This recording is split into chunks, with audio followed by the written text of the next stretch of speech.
And gentlemen, thank you so much for sparing time and coming around. Good morning. Degree in civil and environmental engineering. And thank you for reading very hard. We have a team of thought about leaving government and coming private. Reasons, very many. We can and see yourselves on TV, hear yourselves on radio. Yeah, but my name is Harriet Adon. I'm relatively extremely very new when I started. And then they will pose some questions to you that you can answer one at a time. And then we will have an chancellor in charge of academic affairs to come by. Yeah, so we will start through. Hello everyone. Bachelor of Medicine and Bachelor of Surgery. Bachelor of Medicine and Surgery.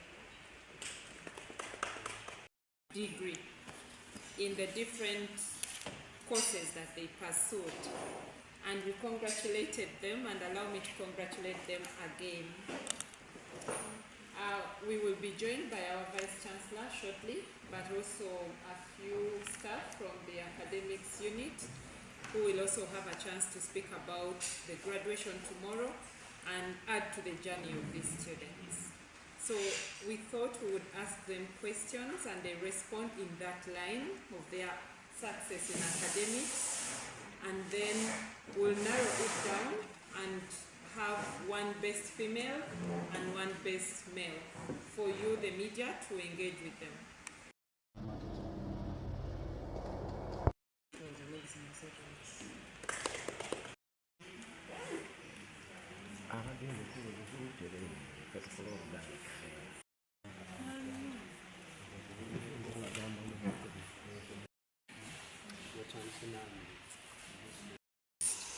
Setting in that to run physical classes, then the online classes, but everything has very physical. The lecturer was in class, so maybe you are just so good, not take your online class. Most of the times, I may be broken in a way distracting, but we'll change and define. Yeah, I never was at university. First of all, for the lecturer, that is so kind, that is so understanding. Ogenda n'omugamba maybe on a Saturday though, now kuyambako okutegeeza. Then the library, we have a very nice library. It is so equipped, all the materials that you need. Then tulina a nice internet. It is so fast. So when you have a researching or maybe on a topic gy'otategedde, internet is so fast. Ekisobozesa okukola research wakubiri. Sobola okuyita nze nganga kyenyinza ogamba kusoma, like tubadde tu revisinga, then library nga buli ssaawa obeera mu library, no separating a time nga kusoma, then n'okuprioritizinga noba nga okimanyi nti bino byonna byonna weebiri, but my books come first. So it has also nakyo kinyambyeko okuyita, then ne Mukama kuba nze sigenda gamba nti mbadde nsoma nnyo, but Mukama yanyambye okuyita. Naye Mukama atusobozesezza okutuuka wano wetutuuse. Nze ng'omuntu ekisinze okunyamba ennyo gye mikwano gye nnina, kubanga tujja ku campus nga buli omu kale nga osanga abantu banjawulo nnyo, naye olina okwevaamu gye ngadde n'olondamu mikwano gye gy'omanyi kugenda kukuyamba gikuyambeko okugenda mu maaso bulungi. So emikwano gye mbadde nabo ndi nabo wano eno era nkowaza mwana. So mbadde nsoma ebbachelor of science ensigange kati gye tulimu ne guno omulembe gwe tulimu tulina influence ya social media nyingi, osobola obeerawo mikwano gye negigamba nti maybe lwaki osoma nnyo bwebityo bwebityo, naye okwekkiririzaamu n'okumanya ekyakuleeta kyekikulaga kikyolina okukola. Njagala kwebaza papa wange eyasize civil engineering, the head of department, the lecturer, the mentors, buli omu atubeereddewo teyanzemu teyanzeege. Njagala n'okwebaza bazadde ba mikwano gyange kubanga nabo bambeereddewo nnyo kubanga mu Uganda. Because yes, it's not easy getting a job, but when you reach out to someone, there are people who are in the field, there are people whose parents are in the field, but then even you, when they look at you and you're outstanding, people are highly motivated to take you on. I won't lie, I went in this direction because of the combination I did in high school, whereby I excelled in physics and math mainly, but when the results came back, it's like my choices were really limited. I ended up doing civil engineering, but as I went on doing it, I actually gained a passion to really do it. Setting up a structure and doing something, maybe constructing the road or doing something like that, there's a sense of pride with some of our friends' parents, our best friends' parents, and they were there for us, so we really appreciate it. Kiteze kunyonyola ensomesa ya UCU ey'enjawulo kubanga basobozesa n'okufuna akasikira kibu. Yes, ensomesa ya UCU, I would say it's on point because it gives you like self-drive. Gwenga gwe olina okwevaamu ng'omuntu n'osoma. Sinti omuntu agenda kukubeerako akugambe nti soma nedda. Kikuteekamu like okubeera omuntu alina responsibility, omuntu who is determined really, because you cannot make it unless you're determined. Because you look at this point whereby there are the online lectures, tewali agenda okugamba nti lwogambako osome. Then there's class. The class is there, people can go to class because maybe there's attendance, but it's mainly the online lectures. But then it gives you like a sense of discipline. Hamilton Road, ngambadde nkola course gye bayita civil and environmental engineering Uganda University. Nebaza Katonda of course atutusiza wano naku lwa leero tusobola okuba nga tusobodde okumaliriza emyaka ena course eno.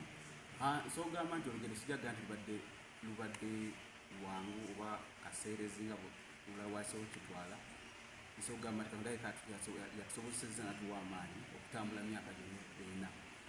Of course, tufunyemu okusobozebwa wano wali. For example, abamu tukola kya kusoma kwokka, tubaddeko mu leadership, tubaddeko n'ebintu ebirala bingi mu university emyaka eno era Katonda tusobozesezza okukola ki. Of course, kubanga buli responsibility gy'obeera nayo ejja n'eki n'ebikwetaagisibwa okukola mu ofisi gy'obeeramu. Naye Katonda tuwadde amaanyi tubikwasaganya byonna tusobola okukola ki nga n'okusoma tukoze ki tusomera bulungi. So mainly jani yaffe bwe tubitambudde ekisobosezza okutuuka wano tuli okusingira ddala nze nga bwendi okugatta ku mukwano gwange kyasoose okwogerako nti gibadde mikwano bwe bansobola okudescribinga nga bwe tusobodde okukikola from the first year is that nga bwe twajja mu UCU of course twasooka kuselectinga out emikwano gyolowooza nti esobola okukola ki okuyamba kubanga omuginaso okitegeera nti omuntu asobola kukuyimirira ki bwannamunigina wetaaga omuki omuntu omulala okubeera nga osobola okukola ki okusakisinga. So onajja mu UCU neegattako emikwano okuva mu year 1 era essaawa ya leero gintudde kumpi mu koosi yange era kikutte bwe tukwasaganyizza okuva we twatandika muki mu koosi okutuuka olunaku lwa leero nga tusobola okukola nga twogera eddoboozi lyerimu tusoomuka bwe gumu tugenda mu direction yemu kubanga twali tulina ki target yemu kufuna ki first class degree zatugobaza Katonda tatusobosezza okukola ki kukirooto kyaffe. So byebimu byensi ogamba ebitusobosezza okukola ki okutuyamba naye okusingira tusobola kulekayo okwebaza Katonda kubanga yatusobosezza era tuwadde amaanyi okubeera nga tukola ki nga tusoma kubanga fenna abatudde wano tusobola okutyogerako nti abamu ku ffe twatandika nabo mu mwaka ogwasooka oba year 1 basobodde kukola ki okumalako wannaffe abamu bakola ki badropinga out abala school fees abakola ki zabalemerera abala olwo ebirala byabatwala ebyabasinga okukola ki okusoma Yeebaza Katonda kubanga atusobosezza okusigala nga tuli focus emyaka gyonna etumalako okusooka ogwokubiri ogwokusatu n'ogwokuna okusana wetuli. So ekyo kyona tujuliza Katonda kubanga yatusobosezza. So bwe maaso okugamba atusobosezza okukola kino kyonna abadde Katonda neyanze nyo muyanzi obudde bumukati kiddamu bwe nti usually omuntu obanga alina skill gy'alina yeetaaga kunoonya mirimu. Bw'oyogeze ku Bayibuli egamba nti ekitabo ky'omuntu ekimukola ki ekimuseguliza nti omuntu obanga osobodde okwetegeka obulungi mu kyokola n'okikakasa bulungi n'okyekenneenya bulungi toyetaaga kunoonya mirimu gyegikola ki gyegikunoonya. So bubanga ddala obadde kyokola kiwamaanyi gonna gonna sisuubira nti osobola okubeeramu liiga eyokola kiyokunoonya emirimu. Yes kibeerawo naye kyenzikiriza nti omuntu obanga kyokola okitaddemu amaanyi go gonna n'omutima gwo gwonna ebintu egikola ki egikunoonya. Badde nsoma Bachelor of Medicine and Surgery. Yeah.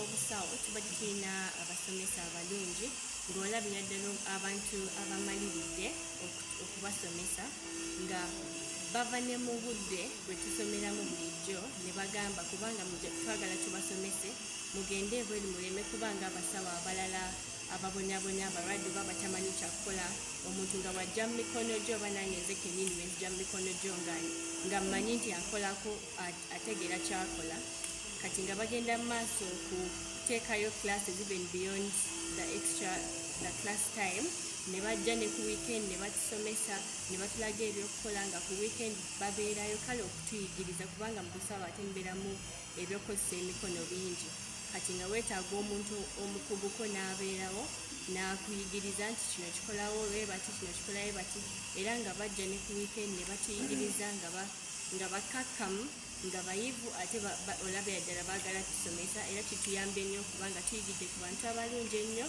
abasomesa mu UCU ne batuyigiriza be bamanyi era tukkiriza nti tugenda bakikira bulungi era nga tugenza okujjanjaba abantu.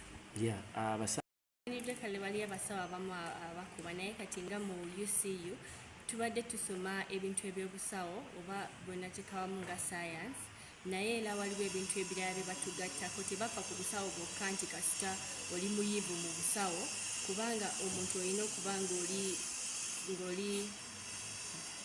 full package kale katugambe obusawo butegeera naye n'engeri gy'oyogeramu n'omuntu ogitegeera n'engeri gy'okolaganamu ne b'okola nabo okitegeera abakusinga obuyivu ne b'osinga kubanga era mwenna mukolera wamu kati tubadde mu UCU tulina core values batuyigiriza nga Christ-centeredness, stewardship ezituyambyeko tuzimbanga abantu nti tetukuze just mu busawo naye n'engeri gyetukolaganamu n'abantu ne values zetufunye mu Uganda Christian University zituyambye nnyo kubanga tukolagana n'abantu bulungi tumanye omuntu mulwadde omuntu wabeera omulwadde abeera in their most vulnerable state era wabazze abeera kukirizaamu erina okumuyisanga Yesu bwe yandimukutte n'obwegendereza ng'omutegeera muwa obudde tekimataringa oba alina sente nnyingi oba ntini gwe wajja mu maaso go ali muntu yeetaaga obuyambi bwo era erina okukola kyokola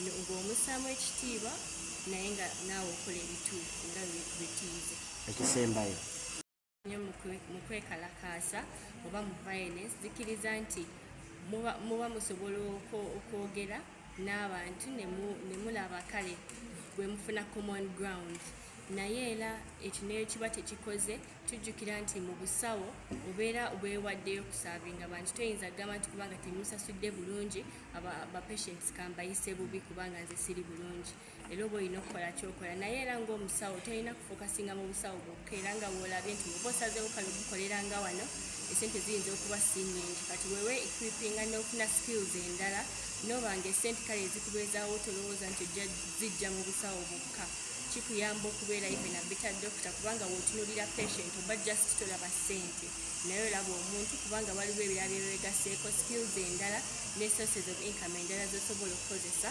okubanga weebeezaawo era n'obusawo n'obunyumirwa n'okukola bulungi. They have to be challenges. In fact, for you to be what is there have to be challenges for you to to test yourself, to know that you're up to the challenge. And challenges help you develop self-confidence. Every time you overcome one challenge, then you're confident the next time it comes, you're not going to fail it. For example, we started studying in 2020, and this was in the middle of the COVID pandemic. So coming from high school, with the way high school is, and jumping into campus, and you're not physically on campus because our first semester was online. So we had to adapt to learning not only online but also moving from high school. High school, how they come and give you notes and teachers are there 24/7 and all that. So we had to jump from that into university, and we had to do that online. So the first semester for me particularly was very challenging because very few people, you're not discussing much, you're not seeing your lecturers, everything is online, and then you have to adopt because the systems we're using online, it's not like we're using WhatsApp where you have the knowledge of it. There are special systems, special websites and all that we had to learn to use in order to come up with what is required of us. So like been through in these last 4 years, everything I've learned, the people I've met, the experiences I've been through, I feel like they've all developed me, and they've generally made me a better person. It has been a successful Studying civil engineering, and really civil engineering, you have to be ready to get your hands dirty regardless of the position you're in, whether you have a master's, a PhD, a bachelor's, a diploma. In engineering, everyone has to get their hands dirty, and that is something that we learn throughout the course because the first year, at the end of the first year, then we have to do industrial training, and everyone is required, to get dirty. You have to wear an overall. You have to show them that you're ready to be an engineer, not just someone that's going to pose as an engineer, but you have to be ready to do the work. You have to put in the work. Yeah. I pursued a degree in molecular medicine. Did it from Mengo. That's where I was full of medicine. Talking about the journey, since it's a long journey and it requires a lot of determination, persistence, and resilience, it hasn't been, obviously it has had its ups and downs. I would just like to thank God for the courage that He has given me to get through this period and achieve the degree in the best way I could. Generally, something I would say about UCU, it builds humanity in you as you are studying the medicine to treat the people. And I think when you are dealing with people, and especially people that are in their most vulnerable state when they are not fine, humanity is what is required to heal them better. So yeah, about some challenges, as my colleague said, COVID-19 was a big challenge because that was the time when in medical school you start with classes the first 2 years, then you switch to the clinicals where you have to go to the wards and interact with patients, and that was the time when the COVID second wave was. So we had to mix online studies and then keep away from ward for some time and then go back. It was also scary going to ward when you might also be having some patients there. So yeah, that was a bit of a challenge, but yeah, God protected us and we managed to go through that and also get done with the other clinical years.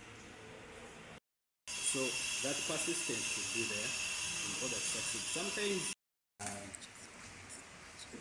it's always challenging because first you have to think about books. Another thing, you have to look for the money for yourself, to fund yourself, and also to fund the family, to sustain the family. It's really challenging, but it's all about the people you're associated with, the courage they give you. Sometimes it's not a smooth road. Sometimes you feel like breaking down, but the people you keep around you, like your friends, the family members themselves, the courage they always give you, it helps you to really move on. There are some course units that have been a challenge to many students, but of course you could also feel it as like it is something bothering you. But when you share with some of the family members, as you say, some of the friends, instead of giving up, you get courage to keep trying, to keep pushing on. Happy to be here. and having made it this far, it has already been God's grace. UCU, we appreciate it for the mode of teaching it is given to the students, because actually we are receiving a holistic mode of education. Personally, I've been doing a Bachelor of Business Administration, and it has not been mainly about computing numbers and balancing financial statements, but actually it has been a mix of knowing how to relate with the people you're going to work with, because we believe you can't work alone in this world. You always have different people to interact with, and in an organization, you're always working with different people. So for that, we appreciate UC as the main body that has been taking us. We've been studying from Masindi, Kabalega College, as the branch, and the lecturers there have really done a big part in making us reach this far. Because in case of any challenges, studies are not always easy, but it's all about the energy you put in and the determination you have, plus the people around you. So these people have been friends, people we can interact with anytime, and they have really given us the right support that we really needed. As a graduate in business administration, I would say, we have been schooled and trained to really stand out as it comes to businesses. And not mainly to be really employed, but still to start businesses as us. Because Abasinga, some universities, I would say, they train students in the batunuli de kusaba mirimu tikansome n'ekipapula kino maybe kitwale mu kampani bweti naye wano ebintu bikyukamuko. You're challenged to think beyond just looking for a job, but to create a job and be in position to socialize with the people you're working with.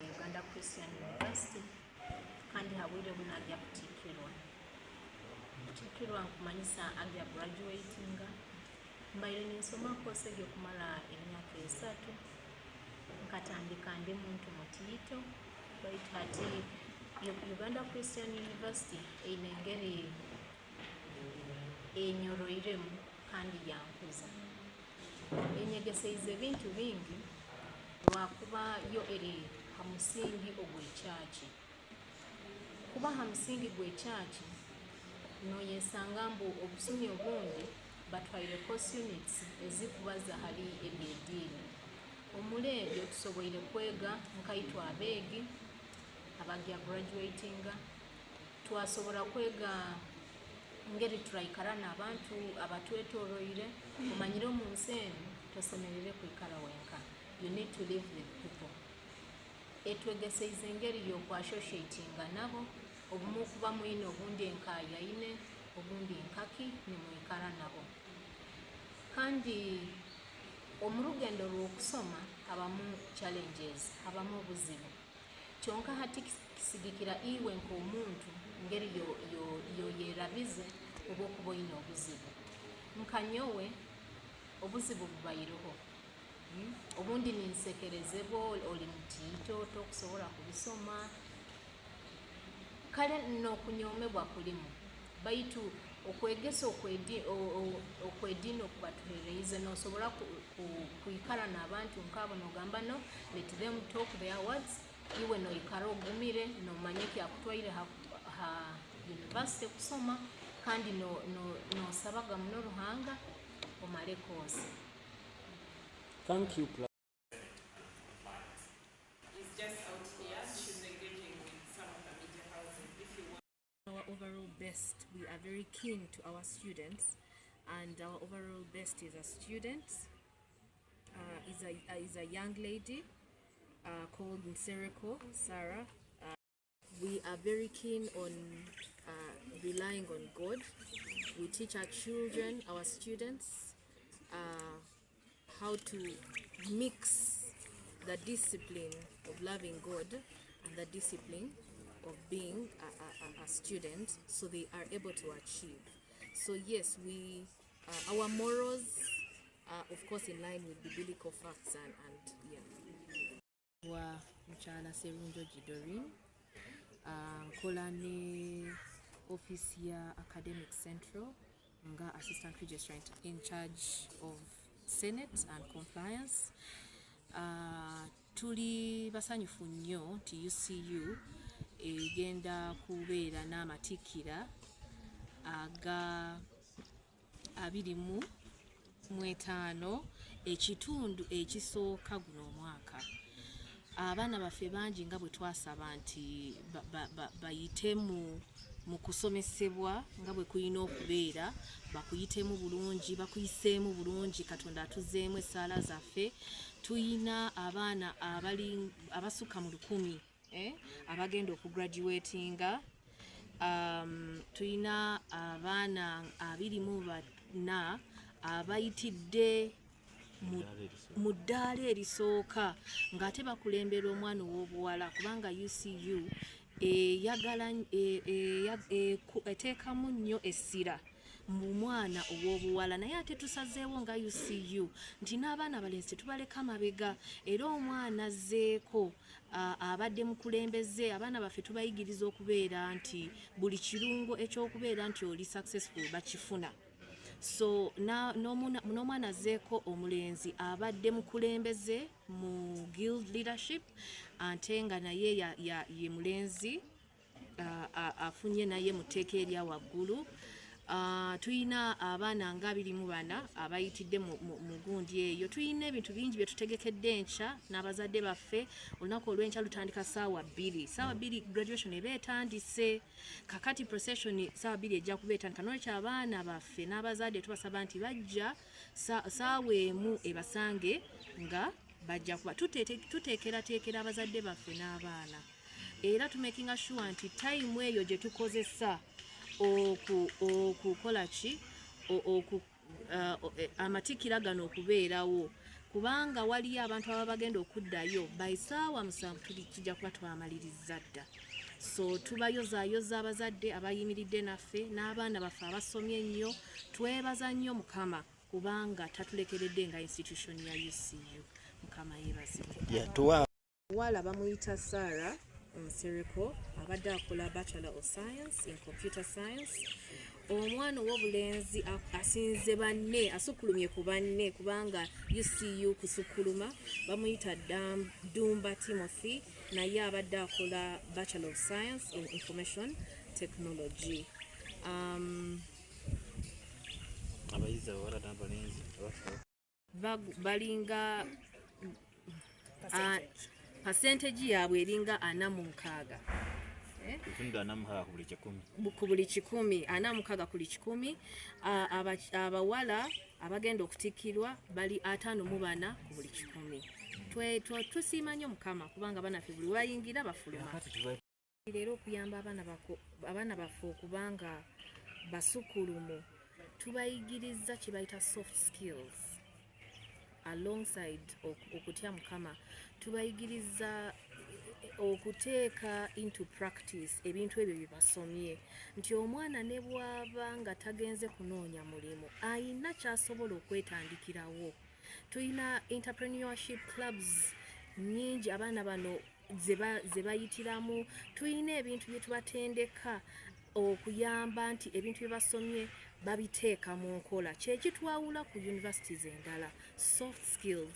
So yes, weewaawo reality egamba nti emirimu tegiriiyo, naye tebajja kulemererwa kubanga tulina ekirungo kye tutaddemu ekyo ekya soft skills ekijja okubasukkulumya oba okubaawula ku balala, ekisobola okubayamba okwetandikirawo ebintu byabwe bo ng'abaana.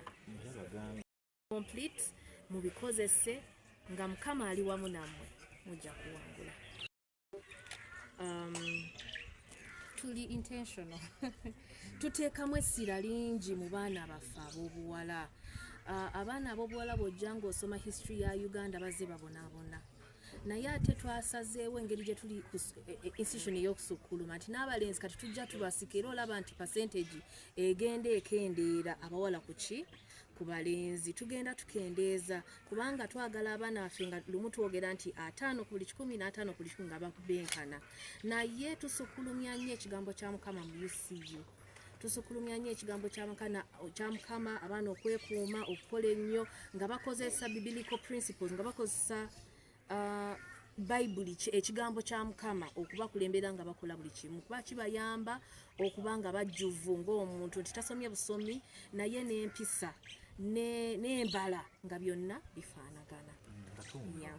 The overall male student who was one of our leaders is called Mr. Damba Timothy, who has also been offering the Bachelor of Science in Information Science. We're very excited. We are applauding our first class students as you're going to meet them in the press conference. We really applaud them and we are appreciative of God who has helped them achieve, but also to all our students that have achieved their awards and degrees. And we are grateful to the parents that have stood with us, have stood with their students. We are grateful mostly to God. Yes. What is that? Said we are the Center of Excellence. We have about 46% males and 54% females. But like I highlighted, our overall best is female because we put initiatives in the girl child. But we are also being very intent about our male students. We're not leaving anyone behind. As a Center of Excellence, our pivotal intention is that all the students come out as achievers, as excellent all round. Thank you very much. Delivering this service to the nation. Tomorrow we shall be having the first part of the 25th graduation at the Uganda Christian University at its main campus in Mukono. You are all invited to come and be part of these wonderful, wonderful celebrations. The graduation will start at exactly 8 a.m. and we hope that it will be done by 2 p.m. Not 2 p.m. but we hope it will be done by midday at Uganda Christian University. I repeat, at Uganda Christian University we do keep time, and so when we say 8 a.m. we shall start at exactly 8 a.m. and for those that will not make it at 8, they might come when we have already finished graduating them in absentia. So we invite all our students, all our parents, all our partners to please be seated by 7 a.m. so that by 8 a.m. when the Chancellor comes onto the graduation grounds, all of us are seated and ready to celebrate the success of our students. Tomorrow we shall be graduating a total of 1,160 students. Of these, 538 of them are male and 622 of these are female.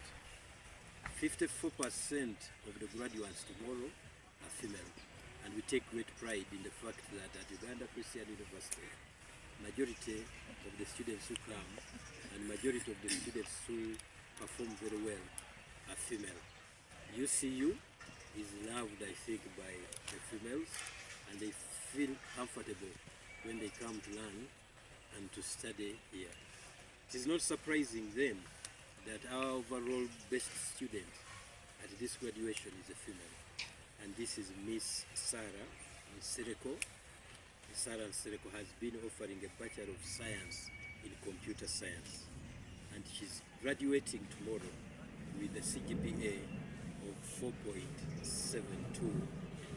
Our overall male student is also exceptional, and this is none other than Mr. Timothy Dumba, who was offering a Bachelor of Science in Information Technology. Mr. Timothy Dumba is special because he has also been our guild president. So you can imagine a guild president who is also the overall best student. That means he has combined very well his leadership duties and also his academia. We congratulate Mr. Dumba. We also can celebrate, because as you can see, both those ones came from the sciences.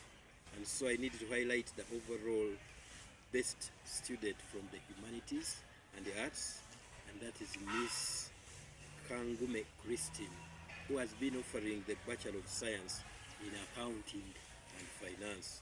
She's graduating tomorrow with an overall CGPA of 4.5.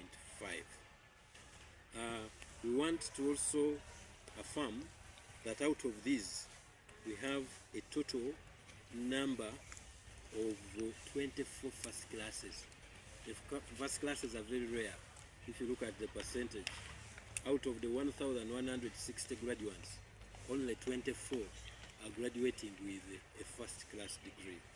And of these 24, 13 are female, while 11 are male. I think the girl child is doing very well. We need some affirmative action for the boy child.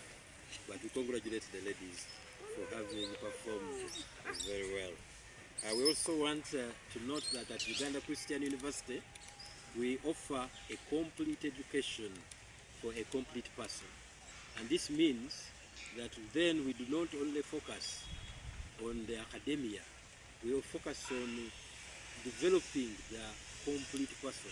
So at the graduation, we are also going to celebrate the people who have distinguished themselves spiritually.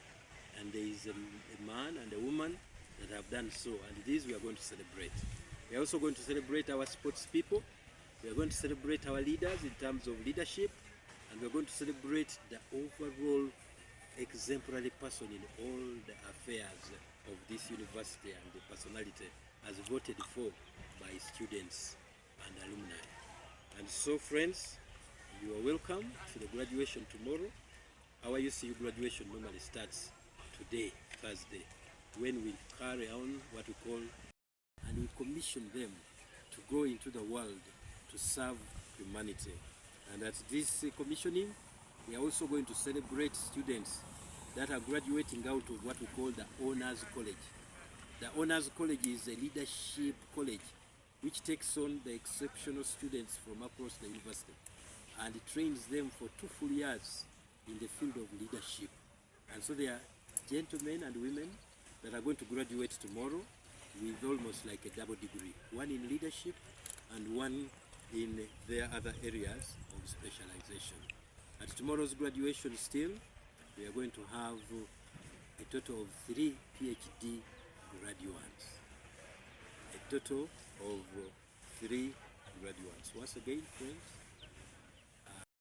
we are also going to appreciate and recognize the work that was done by one of our elders in this country in the field of journalism, media, and communication.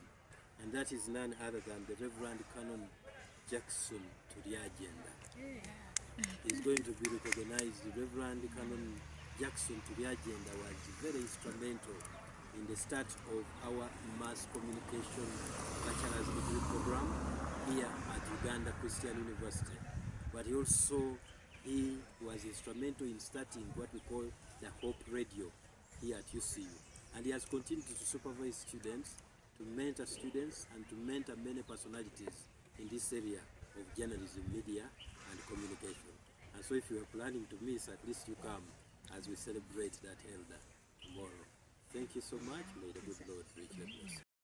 We are also going to appreciate and recognize the work that was done by one of our elders in this country in the field of journalism, media, and communication. And that is none other than the Reverend Canon Jackson Turiagenda. Is going to be recognized. The Reverend Canon Jackson Turiagenda was very instrumental in the start of our mass communication bachelor's degree program here at Uganda Christian University. But he was instrumental in starting what we call the Hope Radio here at UCU. And he has continued to supervise students, to mentor students, and to mentor many personalities in this area of journalism, media, and communication. And so if you are planning to miss, at least you come as we celebrate that elder tomorrow. Thank you so much. May the good Lord richly bless you. Abaana ba Mukama. Uganda Christian University olunaku olw'enkya ligenda kuba n'okutikkira abaana mu misomo egy'enjawulo. Abaana bano bagenda kuba abaana 1,116. Abaana 1,116 bagenda kutikkibwa mu graduation esooka mu mwaka guno eya UCU. Tulina endala mu October ne mu November ne mu December. Mu baana bano 1,116 abaana 538 balenzi, so nga ate abaana 622 bawala, ekitegeeza nti nno omwana omuwala yanywedde akendo ku mwana omulenzi. Tulabika twandyetaaga okubanga omwana omulenzi naye ate tumukwatirako. Era bwe tutunuulira abaana abasinze oba abalidde mu bannaabwe akendo mu misomo gino, abaana 24 bagenda kugraduatinga ne first class degree, nga ku bano 13 bawala ate 11 balenzi. Omwana waffe agenda oba asinze banne bonna mwana muwala, ng'omwana ono bamuyita Saara Nsereko, ng'abadde akola emisomo giri egy'ebyuma bino bikalimagezi, the Bachelor of Science in Computer Science, ng'afunye obubonero 74 n'obutundu 72 nga 4.72 out of 5, ekitegeeza nti akoze bulungi nnyo. Naye ng'ate n'omwana omulenzi asinze banne abalenzi bonna baade bamuyita Timothy Dumba, ate ng'ono alinamu akensuso kuba Timothy Dumba akoze bulungi, era naye abadde asoma omusomo gwa Bachelor of Science in Information Technology ng'afunye 4.64 out of 5. Naye ng'omwana ono Timothy alinamu akenjawulo kubanga ate yabadde guild president waffe, yabadde akulira abayizi banne bonna, kitegeeza abadde akola ebyobufuzi naye ate nga mugezi ne mu misomo gy'abadde akola. Timothy tumukulisa okumalako emisomo gino. Twagala okukwebaza kubanga mu bulamu tetubeerawo na misomo gya science gyokka, naye tubeerawo n'emisomo gino egya arts, nga omwana yasinze banne ye muwala Christine Kangume, ng'ono abadde akola emisomo gino egya accounting egy'okubala ebitabo, nga ye afunye obubonero 4.5 out of 5. Naye ate tugenderera okutunuulira era n'okujaguza abaana abalala ababadde bakola ennyo mu kanisa, ababadde bakola ennyo mu byemizannyo, ababadde bakola ennyo mu byobufuzi, ababadde beeyisa obulungi abannaabwe be balonze, nga nabano nabo tugenda balonda. Ate waliyo n'abaana abalala ab'ensusu be tugenda okutikkira olunaku olw'enkya, nga bano bo babadde basoma naye okuva mu mwaka gwabwe ogwokubiri bagenda mu misomo egy'obufuzi n'okukola emirimu obulungi, nga bano bagenda kufuna kumpi digiri 2, digiri emu ey'emu by'obufuzi leadership, naye ate digiri endala n'obukulembeze, ate ne digiri endala mu misomo gyabwe gye bajja okukola. Tulina abaana 3 abagenda okutikkirwa digiri gye tuyita PhD, ekyo ezisembayo digiri ez'okusatu bagenda okutikkirwa olunaku olw'enkya. Nga maliriza, njagala okugamba mwenna bannamawulire n'abantu bonna abakanisa abamanyi omwami gwe bayita the Reverend Canon Jackson ku lyagenda, ng'omwami oyo yali ku TV zaffe, TV Radio Uganda, yaliko ku abaana baffe bano ndikusaba kuno tukuyita commissioning service, kwefaanaganyako ne Yesu Kristo bwe yali ava mu nsi ng'agenda, esaala gye yasabira abayigiriza bwe yaba commissioning yabaweereza n'abasindika mu nsi naye ng'abasabidde. Naffe abaana tugenda basabira, tugenda kubawa omukisa, tugenda basindika nga bafuluma mu eyo saala oba service tuyita commissioning service. Ate olunaku olw'enkya amatikkira gagenda kutandika ku ssaawa 2 zennyini ez'okumakya. Tusaba era twegayirira nti bwe zinaawerya ssaawa emu abazadde n'abaana mwenna mubenga mutudde, kubanga Archbishop His Grace the Chancellor agenda kuba ng'ayingira banabeera omukolo wane mukono ku main campus essaawa 2 era tusuubira okumala ku saa 6 ez'olweggulo. Mwebale nnyo, mwebaliriza. Agawaggulu tekitandikira wano ku masomero agawaggulu, kitandikira ddala okuva mu nasale. Mu nasale bw'oba olina omwana omuwala n'omulenzi, abazadde oluusi basalawo nti abaana bano babatwala abawala mu masomero amalungi okusinga g'abalenzi, ne bwekituuka mu primary ne bwekituuka mu secondary. Naye n'okubakyalira, bw'oba olina omwana omuwala n'omulenzi, emirundi ogisinga okyalira omuwala ate n'otokyalira muki mulenzi. Ate nga ne ndabirira n'ebibiina ebivuddeyo okuyamba omwana omuwala, okumubuulirira, okumuwa kyeyeetaaga n'okumuteeka mu confidence bingi nnyo. Naye ng'omwana omulenzi yasuuliddwa. Era bw'obalaba abaana abalenzi nga bali ku yunivasite kati wano, genda okulaba ng'abaana abalenzi beemoola, ng'abaana abalenzi tebakyayina confidence, ng'abaana abalenzi batya. Ate nga bw'olaba omwana omuwala kati nga bano abasiize nabano abatasinze aba UCU, genda okubalaba mu luzungu kyayita omuntu gwayita go-getter, nti bamanyi nti buli kimu bakisobola, era bagambiddwa nti buli kimu bakisobola, bamanyi nti bagezi, bamanyi nti opportunities zonna kati eziriwo basobola okuzitwala. Era kyekyo tulaba kati.